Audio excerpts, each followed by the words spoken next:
ഞാനിന്നിവിടെ ഷെയർ ചെയ്യാൻ പോകുന്നത് എല്ലാ വീട്ടമ്മമാർക്കും തന്നെ നമ്മുടെ ഡെയിലി ലൈഫിൽ യൂസ്ഫുൾ ആവുന്ന കുറേ നല്ല ടിപ്സ് ആൻഡ് ട്രിക്സൊക്കെ കളക്ട് ചെയ്തിട്ടാണ് കേട്ടോ. നമ്മുടെ ജോലികളൊക്കെ പെട്ടെന്ന് തീർക്കാനുള്ള കുറേ നല്ല ടിപ്സൊക്കെ ആണ് ഇന്നത്തെ വീഡിയോയിൽ ഉൾപ്പെടുത്തിയിരിക്കുന്നത്. ഇന്നത്തെ വീഡിയോയിൽ മെയിനായിട്ട് നമ്മൾ മുട്ടത്തോട് യൂസ് ചെയ്തിട്ടുള്ള ടിപ്പാണ് കേട്ടോ. വീട്ടിലെന്നും ഡെയിലി നമ്മൾ മുട്ട എന്തിനെങ്കിലൊക്കെ ആവശ്യങ്ങൾക്കായിട്ട് നമ്മൾ ഉപയോഗിക്കാറുണ്ട്. അപ്പോൾ മുട്ടയുടെ തോട് നമ്മൾ പുഴുങ്ങിയതാണെങ്കിൽ പോലും നമ്മൾ ആ ഒരു തോട് നമ്മൾ കളയാതെ മാറ്റി വയ്ക്കുക കേട്ടോ. മാറ്റി വെച്ചിട്ട് നമ്മൾ ജസ്റ്റ് അതിനകത്ത് മുട്ട നമ്മൾ ഓംപ്ലേറ്റ് ഇടാനൊക്കെയാണ് നമ്മൾ എടുക്കുന്നതെങ്കിൽ അത് പൊട്ടിച്ചിട്ടുണ്ടെന്നുണ്ടെങ്കിൽ അതിനകത്ത് മുട്ടയുടെ അംശം ഉണ്ടാവുമല്ലോ, അത് ജസ്റ്റ് ഒന്ന് കഴുകുക. ഇപ്പോഴത്തെ ഈ ഒരു കാലാവസ്ഥയിൽ നമുക്ക് പെട്ടെന്ന് തന്നെ മുട്ടയുടെ തോടൊക്കെ നമുക്ക് ഉണങ്ങി കിട്ടും. നമ്മളൊരു പാത്രത്തിൽ വെച്ച് നമ്മൾ വെളിയിൽ വെച്ച് കഴിഞ്ഞാൽ നല്ല രീതിയിൽ തന്നെ നമുക്ക് ഉണങ്ങി കിട്ടും കേട്ടോ.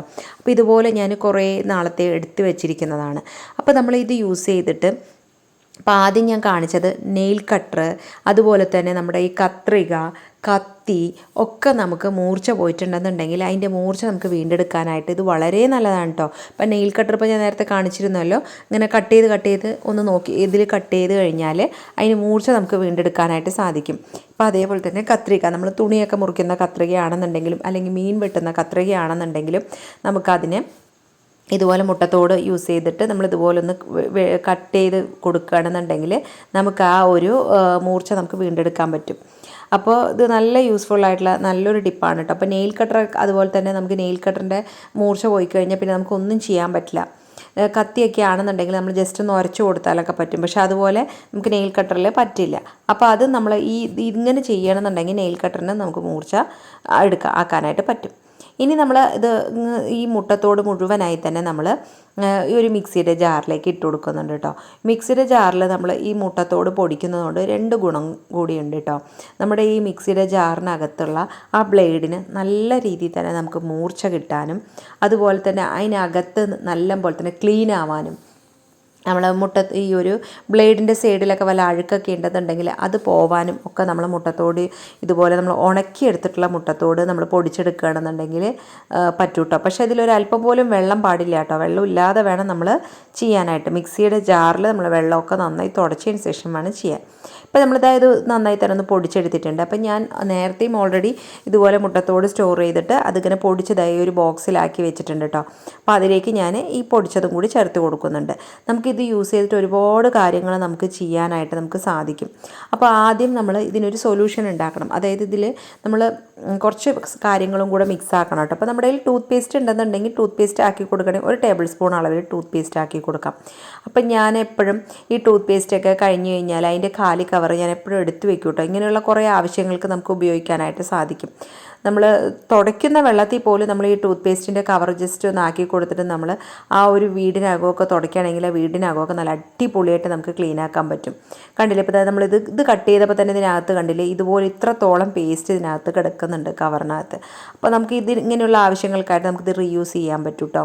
അപ്പോൾ നമ്മൾ പേസ്റ്റ് എടുക്കുന്നതിനേക്കാളും ഈ ഒരു 2 ടൂത്ത് പേസ്റ്റിൻ്റെ കവറിൽ നിന്ന് നമുക്ക് ആ ഒരു പേസ്റ്റ് മുഴുവനായി തന്നെ നമ്മൾ എടുത്തിട്ടുണ്ട് കേട്ടോ. അതുകൊണ്ട് മുഴുവനായി നമ്മൾ എടുത്തിട്ടുണ്ട്. ഇനി നമ്മളിതൊരു കൈ യൂസ് ചെയ്തിട്ട് അല്ലെങ്കിൽ സ്പൂൺ എടുത്താലും മതിയാവും കേട്ടോ. ഇപ്പോൾ ചെറിയ കട്ടയായിട്ട് കിടക്കുന്നുണ്ടെന്നുണ്ടെങ്കിൽ അതെല്ലാം ആ ഒരു പേസ്റ്റ് കറക്റ്റായിട്ടൊന്ന് മിക്സ് ആവാനായിട്ട് നമുക്ക് അങ്ങനെ ഒന്ന് മിക്സാക്കി അവിടെ വെക്കാം. ഇനി നിങ്ങൾ വിനാഗിരി എടുക്കണം എന്നുണ്ടെങ്കിൽ വിനാഗിരി എടുക്കാം കേട്ടോ. അപ്പോൾ ഞാൻ കുറച്ച് ചെറുനാരങ്ങയുടെ തോട് ഫ്രിഡ്ജിനകത്ത് ഇരിപ്പുണ്ട്. അതുപോലെ ഒരു ചീഞ്ഞ ചെറുനാരങ്ങ ഉണ്ട് കേട്ടോ. ചീഞ്ഞതെന്ന് വെച്ചാൽ ഇങ്ങനെ അത് ശരിക്കും ചുങ്ങി ബ്രൗൺ കളറായിട്ട് ഇരിക്കുന്നത്. അപ്പോൾ അതിനെയും നമ്മളിതേ ഇതുപോലെ മിക്സിയുടെ ജാറിലേക്ക് ഇട്ടിട്ട് ഇതൊന്ന് അരച്ചെടുത്തിട്ട് വരാം. ആദ്യം ഒന്ന് ക്രഷ് ചെയ്യുക കേട്ടോ. ആദ്യം തന്നെ നല്ലോണം വെള്ളം ഒഴിക്കരുത്. ഒന്ന് ക്രഷ് ചെയ്തതിന് ശേഷം കുറച്ച് വെള്ളം കൂടെ ഒഴിച്ചിട്ട് നമ്മളിതൊന്ന് അരച്ചെടുത്തിട്ടുണ്ട്. ഇനി നമ്മൾ ഇതിൽ അരിപ്പയിലോട്ട് ഒഴിക്കുന്നുണ്ട്. ആ അരിപ്പ നമ്മൾ നേരത്തെ ടൂത്ത് പേസ്റ്റിൻ്റെ ആ ഒരു വെള്ളം ആക്കിയിട്ടുണ്ടാവല്ലോ, അതിലേക്കാണ് ഞാൻ ഈ ഒരു അരിപ്പ വെച്ച് കൊടുത്തിട്ട് നമ്മളിതൊന്ന് അരിക്കുന്നത്. മിക്സിയുടെ ജാറിൽ കുറച്ച് വെള്ളവും കൂടെ ചേർത്ത് അതിനകത്തുള്ള നാരങ്ങ മുഴുവനായി തന്നെ നമ്മൾ എടുക്കുന്നുണ്ട്. എന്നിട്ട് നമ്മളിതിനെ ഒന്ന് അരിച്ചെടുക്കുക കേട്ടോ. നന്നായി ഇതിൻ്റെ നീര് മുഴുവനായി തന്നെ കൈ യൂസ് ചെയ്തിട്ട് നമ്മൾ നന്നായി ഒന്ന് പിഴിഞ്ഞെടുത്തിട്ട് വരാം. അപ്പോൾ നിങ്ങൾ എൻ്റെ ചാനൽ ആദ്യമായി കാണുന്ന കൂട്ടുകാരാണെങ്കിൽ സബ്സ്ക്രൈബ് ചെയ്യാതെ കാണുന്ന കൂട്ടുകാരുണ്ടെങ്കിൽ ഒന്ന് സബ്സ്ക്രൈബ് ചെയ്ത് സപ്പോർട്ട് ചെയ്യണേ. അതുപോലെ തന്നെ എൻ്റെ തൊട്ടടുത്ത് കാണുന്ന ബെല്ലൈക്കണിലുള്ള ബട്ടൺ കൂടി എനേബിൾ ചെയ്താൽ മാത്രമേ ഞാനിടുന്ന വീഡിയോസിൻ്റെ നോട്ടിഫിക്കേഷനൊക്കെ നിങ്ങൾക്ക് കൃത്യമായിട്ട് കിട്ടുകയുള്ളൂ കേട്ടോ. അപ്പോൾ അത് ഇതുപോലെ നമ്മൾ അതിൻ്റെ നീര് ഒരല്പം പോലും വേസ്റ്റ് ആക്കാതെ നമ്മളിത് ഇവിടെ എടുക്കുന്നുണ്ട് കേട്ടോ.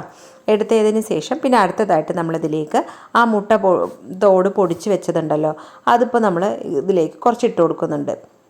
ഒരു 2 ടേബിൾ സ്പൂണ്, 2 അല്ല ഒരു 3-4 ടേബിൾ സ്പൂണോളം ഞാനിപ്പോൾ ഇതിലേക്ക് ഇട്ട് കൊടുക്കുന്നുണ്ട്. നമ്മൾ ഈ ഒരു വെള്ളം ഉണ്ടാക്കിയിട്ട് ഒരുപാട് കാര്യങ്ങൾക്ക് നമുക്ക് ഉപയോഗിക്കാനായിട്ട് സാധിക്കും കേട്ടോ. പിന്നെ നമ്മൾ അതിലേക്ക് കുറച്ച് സോപ്പ് പൊടിയും കൂടെ ഇട്ട് കൊടുക്കുന്നുണ്ട്. എന്നിട്ട് ഇതെല്ലാം കൂടി നന്നായി ഒന്ന് മിക്സ് ചെയ്യുക കേട്ടോ.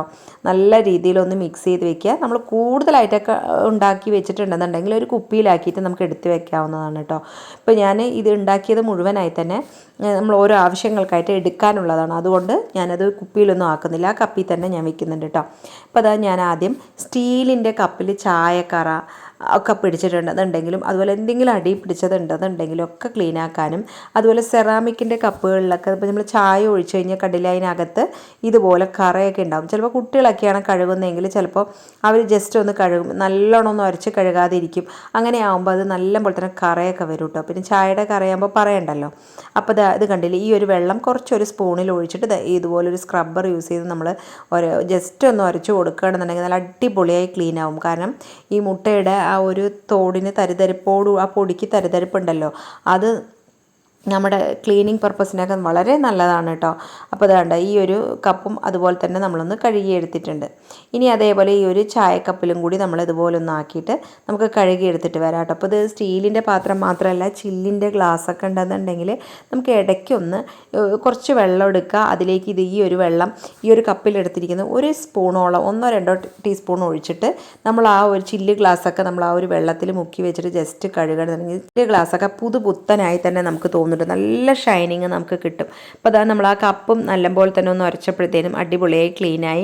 ഇപ്പോൾ ഞാനിത് ആ കത്രികയിൽ ചെറിയ രീതിയിൽ തുരുമ്പ് വന്ന പോലെ ഇരിക്കുന്നുണ്ട് കേട്ടോ. അപ്പോൾ അത് നമ്മൾ ഈ ഒരു വെള്ളം യൂസ് ചെയ്തിട്ട് നമ്മളൊന്ന് കഴുകിയെടുക്കുന്നുണ്ട്.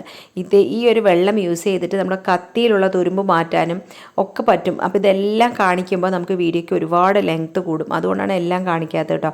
അപ്പോൾ കത്തിയും വലിയ വെട്ട് കത്തിയൊക്കെ ഉണ്ടെന്നുണ്ടെങ്കിൽ അതിലൊക്കെ തുരുമ്പ് പിടിച്ചിട്ടുണ്ടെന്നുണ്ടെങ്കിൽ ഒക്കെ നമുക്ക് ഇത് യൂസ് ചെയ്തിട്ട് നമുക്ക് കഴുകിയെടുക്കാം. വളരെ സിമ്പിളായിട്ടും വളരെ പെട്ടെന്ന് തന്നെ നമുക്ക് ക്ലീനാക്കി എടുക്കാനും സാധിക്കും. അപ്പോൾ അതിലെ കപ്പും കാര്യങ്ങളൊക്കെ നമുക്ക് നല്ല അടിപൊളിയായി തന്നെ നമുക്കിവിടെ ക്ലീനായി കിട്ടിയിട്ടുണ്ട് കേട്ടോ. അതേപോലെ തന്നെയാണ് നമുക്കിത് ഈ കപ്പുകളും എല്ലാം നമുക്ക് ക്ലീനാക്കി എടുക്കാനായിട്ട് സാധിക്കും. ഒരുപാട് കൈ ബലം കൊടുത്ത് ഉരയ്ക്കുക അതിൻ്റെ ഒന്നും തന്നെ ആവശ്യമില്ല കേട്ടോ. നമ്മൾ പാത്രം കഴുകാനായിട്ട് യൂസ് ചെയ്യുന്നതും ഈ ഒരു വെള്ളം യൂസ് ചെയ്തിട്ട് നമ്മൾ പാത്രങ്ങളൊക്കെ കഴുകണമെങ്കിൽ എല്ലാം നമുക്ക് ക്ലീനായി കിട്ടും. ഇനി അടുത്തതായിട്ട് നമ്മൾ കുക്കറൊക്കെ യൂസ് ചെയ്യും. അതിൻ്റെ അടിവശത്ത് ഇതുപോലെ നല്ലപോലെ തന്നെ കറയുണ്ടാവും. അപ്പോൾ ഇതിപ്പോൾ നമ്മൾ നോൺ സ്റ്റിക്കിൻ്റെ ദോശക്കല്ലിലും ഒക്കെ ബാക്കിൽ ഈ ഒരു രീതിയിൽ ഉണ്ടാവുമല്ലോ. അപ്പോൾ അത് നമുക്ക് ഇടയ്ക്കൊന്ന് ഈ ഒരു വെള്ളം ഇതുപോലെ ഒന്ന് മുട്ടത്തോട് യൂസ് ചെയ്തിട്ട് ഇതുപോലെ ഒരു വെള്ളം എടുത്തിട്ട് ഒരു സ്പൂൺ അതിൻ്റെ മുകളിലേക്ക് ഇതുപോലെ ഒന്ന് ഒഴിച്ച് ജസ്റ്റ് ഒന്ന് എല്ലായിടത്തും ആക്കി കൊടുക്കുക. നമ്മളത് റെസ്റ്റ് ചെയ്യാൻ വെക്കേണ്ട ആവശ്യമൊന്നുമില്ല. സ്പോഞ്ച് യൂസ് ചെയ്തിട്ട് നമ്മൾ ജസ്റ്റ് ഒന്ന് ഉരച്ച് കൊടുത്താൽ തന്നെ നല്ല പോലെ നമുക്ക് ആ കറ നീങ്ങുന്നതായിട്ട് നമുക്ക് കാണാൻ പറ്റും.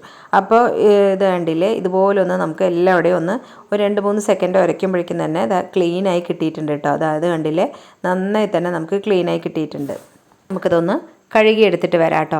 ഇപ്പോൾ നമ്മൾ പുതിയതായിട്ട് കുക്കർ വാങ്ങുമ്പോൾ കിട്ടുന്ന രീതിയിൽ തന്നെ നമുക്ക് അതിൻ്റെ അടിവശം നല്ല അടിപൊളിയായിട്ട് നമുക്ക് ക്ലീനായി കിട്ടിയിട്ടുണ്ട്. ഇതുപോലെ നമുക്ക് എന്താണെന്നുണ്ടെങ്കിലും പോവാത്ത കറയാണെന്നുണ്ടെങ്കിലും നമുക്ക് പാത്രങ്ങളിലേത് നീക്കാനായിട്ട് നമുക്ക് സാധിക്കും കേട്ടോ. ഈ ഒരു വെള്ളം നമുക്ക് ഉണ്ടെന്നുണ്ടെങ്കിൽ ഇനിയിപ്പോൾ ഇത് യൂസ് ചെയ്ത് നമുക്ക് സിങ്ക് കഴുകാം, വാഷ് ബേസിൻ കഴുകാം, സ്റ്റീൽ ടാപ്പ് കഴുകാം. അതുപോലെ തന്നെ ബാത്റൂമിൽ ക്ലോസറ്റിലൊക്കെ നമ്മളിത് ഇതുപോലെ വെള്ളം നമുക്ക് ഒഴിച്ചു കൊടുക്കാം. ബാത്റൂമിൻ്റെ ഫ്ലോർ കഴുകാനാണെന്നുണ്ടെങ്കിലും, ബാത്റൂമിൻ്റെ വാള് കഴുകാനാണെന്നുണ്ടെങ്കിലും, ബാത്റൂമിൻ്റെ സ്റ്റീൽ ടാപ്പ്, അതുപോലെ ബാത്റൂമിനകത്തുള്ള ബക്കറ്റ്, മഗ്, ബാത്റൂമിനകത്ത് ഇടുന്ന ചെപ്പൽ നമുക്ക് കഴുകാൻ പറ്റും. അതുപോലെ തന്നെ നമ്മൾ ബാത്റൂമിൻ്റെ ഈ ഒരു ഡോറിലൊക്കെ ഈ വെള്ളത്തിൻ്റെയും സോപ്പിൻ്റെയൊക്കെ അങ്ങനെ വെള്ളം തെറിച്ചിട്ട് ഒരു വെള്ള കളറുള്ള ഒരു ഇതുപോലെ നമുക്ക് ബാത്റൂമിൻ്റെ ഡോറിൽ ഉൾവശത്ത് നമുക്ക് സാധാരണ ഉണ്ടാവാറുണ്ടല്ലോ. അതും നമുക്ക് ഈ ഒരു വെള്ളം യൂസ് ചെയ്തിട്ട് നമുക്ക് കഴുകാവുന്നതാണ് കേട്ടോ. അപ്പോൾ അതാ നമ്മൾ സ്റ്റീൽ ടാപ്പും അതുപോലെ തന്നെ ആ വെള്ള കറ പിടിച്ചതൊക്കെ നമ്മൾ ക്ലീൻ ആക്കിയിട്ടുണ്ട്. അപ്പോൾ ക്ലോസറ്റും അതുപോലെ തന്നെ ക്ലീനാക്കി എടുക്കുന്നുണ്ട് കേട്ടോ. നല്ല അടിപൊളിയായി തന്നെ നമുക്ക് ക്ലീനാക്കി എടുക്കാൻ പറ്റും. നമ്മൾ മാസത്തിൽ ഒരു തവണ മാത്രം ഇങ്ങനെ ഒരു വെള്ളം ഉണ്ടാക്കിയിട്ട് നമ്മൾ ക്ലീൻ ആക്കുകയാണെന്നുണ്ടെങ്കിൽ നല്ല അടിപൊളിയായിട്ട് നമുക്ക് ക്ലീനാക്കി എടുക്കാനായിട്ട് നമുക്ക് സാധിക്കും കേട്ടോ. ഇപ്പോൾ അതായത് കണ്ടില്ലേ, ഇതുപോലെ വാതിലിൻ്റെ അടിവശത്ത് ഈ വെള്ളം തെറിക്കുന്ന ഭാഗത്ത് എപ്പോഴും ഇങ്ങനെ ഒരു കളർ ഉണ്ടാവും. നമുക്കിത് കാണുമ്പോൾ തന്നെ നമ്മൾ ബാത്റൂമൊക്കെ വർഷങ്ങളോളമായി കഴുകിയതെന്നായിട്ട് തോന്നും. പക്ഷെ അങ്ങനെയല്ല കേട്ടോ, നമ്മളെപ്പോഴും കഴുകുന്നുണ്ടെങ്കിലും ഇതിങ്ങനെ കറയാവാറുണ്ട്. അപ്പോൾ നമ്മൾ മാസത്തിലൊരു തവണ നമ്മൾ വാതിൽ ഈ ബാത്റൂമിൻ്റെ ഡോറൊക്കെ നമ്മൾ ഈ ഒരു രീതിയിൽ ഒന്ന് ഈ ഒരു ഇതുപോലെ ഒരു സൊല്യൂഷൻ ഉണ്ടാക്കിയിട്ട് നമ്മൾ ഉരച്ച് കഴുകണമെന്നുണ്ടെങ്കിൽ നല്ല അടിപൊളിയായി ക്ലീൻ ആവും. പക്ഷേ ഇങ്ങനെ ഇത് വെച്ച് ഉരയ്ക്കുന്നത് കൊണ്ട് നമ്മുടെ ബാത്റൂമിൻ്റെ ഡോറിന് സ്ക്രാച്ച് വരിക അങ്ങനെയൊന്നും ഉണ്ടാവില്ല കേട്ടോ. ഇപ്പോൾ കണ്ടില്ലേ, നല്ല അടിപൊളിയായിട്ട് നമുക്ക് ബാത്റൂം നമ്മൾ ഇവിടെ ക്ലീൻ ആക്കി എടുത്തിട്ടുണ്ട്. ഇനിയിപ്പോൾ അതേപോലെ തന്നെ നമ്മുടെ വീട്ടിൽ വെള്ള ടവലോ അല്ലെങ്കിൽ വെള്ള വസ്ത്രങ്ങളോ അല്ലെങ്കിൽ വസ്ത്രത്തിൽ എന്തെങ്കിലും കരിമ്പലടിച്ചതോ വാഴക്കറിയോ അല്ലെങ്കിൽ മഞ്ഞളുടെ കറിയോ അങ്ങനെ എന്തെങ്കിലും ആയിട്ടുണ്ടെന്നുണ്ടെങ്കിൽ നമുക്ക് പോവാനായിട്ട് ഇത് കുറച്ച് ഒഴിച്ചു കൊടുക്കുക കേട്ടോ. ഇത് കുറച്ച് ഇതിപ്പോൾ നന്നായി ഒന്ന് മിക്സ് ചെയ്തിട്ട്, ഇത് എപ്പോഴും മിക്സ് ചെയ്ത് വേണം എടുക്കാൻ, കാരണം ഇല്ലെങ്കിൽ ഇതിൻ്റെ അടിയിൽ ആ മുട്ടയുടെ ആ പൊടി ഉണ്ടല്ലോ, ആ പൊടി അവിടെ അടിയിൽ കിടക്കുന്നുണ്ടാവും. അപ്പോൾ മിക്സ് ചെയ്തിട്ട് വേണം എടുക്കാനായിട്ട്. ഞാൻ ഇവിടെ ഒരു വെള്ള ടവൽ എടുത്തിട്ടുണ്ട് കേട്ടോ. എന്നിട്ട് പിന്നെ അതിലേക്ക് നമ്മൾ അത് വെള്ളത്തിലേക്ക് ഇട്ടിട്ട് നമ്മൾ കുറച്ച് ചുടുവെള്ളമാണ്, ഞാൻ കുറച്ച് ചൂടാക്കിയിട്ടുള്ള വെള്ളം നമ്മളിതിലേക്ക് ഇതുപോലെ ഒഴിച്ചു കൊടുക്കുന്നുണ്ട്. ഒഴിച്ചു കൊടുത്തിട്ട് കുറച്ച് സമയം ഒന്ന് റെസ്റ്റ് ചെയ്യാൻ വെക്കുക. അതായത് ഈ വെള്ളത്തിൻ്റെ ഒരു ചൂടൊക്കെ ഒന്ന് ഒതുങ്ങുന്നത് വരെ. നമ്മൾ കൈയിട്ട് നമുക്ക് ബ്രഷ് ചെയ്യാൻ പറ്റത്തില്ലല്ലോ, കൈ കൊണ്ട് നമ്മൾ ജസ്റ്റ് ഒന്ന് ഉരച്ചു കൊടുത്താൽ മാത്രം മതി കേട്ടോ. അലക്ക് കല്ലിലൊന്നും കൊണ്ടുപോയിട്ട് അലക്കേണ്ട കാര്യമില്ല, വാഷിംഗ് മെഷീനിൽ ഇടേണ്ട കാര്യമില്ല. അത്രയും പെട്ടെന്ന് തന്നെ നമുക്ക് ക്ലീനാക്കി എടുക്കാനായിട്ട് സാധിക്കും. ഇതുപോലെ നമ്മൾ മുക്കി വെച്ചിട്ട് അലക്ക് കല്ലിലൊക്കെ ജസ്റ്റ് ഒന്ന് ഉരയ്ക്കുകയാണെന്നുണ്ടെങ്കിൽ പെട്ടെന്ന് തന്നെ ക്ലീനായി കിട്ടും. അതുപോലെ കിച്ചണിൽ യൂസ് ചെയ്യുന്ന ടവലുണ്ടാവും, പിന്നെ നമ്മൾ എന്തെങ്കിലുമൊക്കെ, അതായത് ടവലുകൾ നമ്മൾ തുടയ്ക്കാനും അതിനും ആയിട്ടൊക്കെ ഉപയോഗിക്കുന്ന ടവലുകൾ ഉണ്ടാവുമല്ലോ, അത് നമ്മൾ ഈ ഒരു വെള്ളം യൂസ് ചെയ്തിട്ട് ക്ലീൻ ആക്കുകയാണെന്നുണ്ടെങ്കിൽ അതിൽ അഴുക്ക് പെട്ടെന്ന് തന്നെ പോകും. നമ്മൾ വാഷിംഗ് മെഷീനിലിടെ ഒന്നും ചെയ്യാതെ തന്നെ നമുക്ക് ക്ലീനാക്കി എടുക്കാൻ പറ്റും. ഇത് കണ്ടില്ലേ, ഇപ്പോൾ വെള്ള വസ്ത്രം നല്ല അടിപൊളിയായിട്ട് നമ്മൾ കല്ലിലൊന്നും ഉരയ്ക്കാതെ തന്നെ നമ്മൾ ക്ലീനാക്കി എടുത്തിട്ടുണ്ട് കേട്ടോ. അപ്പോൾ നിങ്ങൾ ഇതുപോലെ ഒന്ന് ട്രൈ ചെയ്യുക. ഇന്നത്തെ വീഡിയോസിൽ ഏതെങ്കിലും ഒരു ടിപ്സ് യൂസ്ഫുള്ളായി തോന്നിയിട്ടുണ്ടെങ്കിൽ വീഡിയോയ്ക്ക് ലൈക്ക് ചെയ്യുക, ഷെയർ ചെയ്യുക, നിങ്ങളുടെ ഫ്രണ്ട്സ് ആൻഡ് റിലേറ്റീവ്സിനൊക്കെ ഒന്ന് ഷെയർ ചെയ്യുക. വീഡിയോയ്ക്ക് നല്ല നല്ല കമൻറ്റ് ഇടുക കേട്ടോ. പിന്നെ ഇതേപോലെ അടുത്ത നല്ല ഇൻട്രസ്റ്റിങ്ങും എല്ലാ വീട്ടമ്മമാർക്കും ഒരേപോലെ യൂസ്ഫുൾ ആവുന്ന വളരെ നല്ലൊരു വീഡിയോയിൽ കാണുന്നവരേക്കും ബൈ.